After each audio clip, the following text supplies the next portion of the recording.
ভালোবাসার প্রলোভন দেখিয়ে কাছে আনলো। যখন কাছে যাইতে চাইলো তখন সে দূরে চলে গেল, মানে সে দিতে রাজি না। আবার যখন না পাওয়ার বেদনা নিয়ে মানুষ চলে যাইতে চায় তখন আবার পিছু পিছু ডাকে। কখন ডাকে? যদি বুঝে যে হ্যাঁ গেলে গা আমার স্বার্থটা যাইব গা।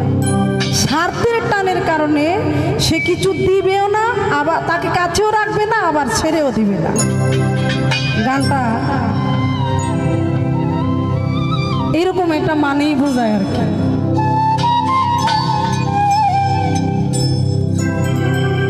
পিছু পিছু ডাকো না আমায় রে বন্ধু, পিছু পিছু দেখো না আমায় রে সাথী, পিছু পিছু দেখো না আমায় মোস্তফা ভাই, পিছু পিছু দেখো না আমায় রে কায়ুম ভাই, পিছু পিছু দেখো না আমায় রে সাগর ভাই, পিছু পিছু দেখো না আমায়।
পিছু দেখো না মায়ের রতন ভাই, পিছু পিছু দেখো না আমায়, আজ পিছু পিছু দেখো না আমায় রে বেঈমান সাথী, পিছু পিছু দেখো না মায়ের সাথী, পিছু পিছু দেখো না আমায়।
পরজনমে দেখা হয় রে স্বপন ভাই, পিছু পিছু দেখো না আমায়, আর পিছু পিছু দেখো না আমায় রে সাগর ভাই, পিছু পিছু দেখো না আমায় রে কাইয়ুম ভাই, পিছু পিছু দেখো না আমায়।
পিছু দেখো নায়া মাইরে বন্ধু পিছু পিছু দেখো নায়া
পিছু দেখো নায়া মাইরে শাহালম ভাই পিছু পিছু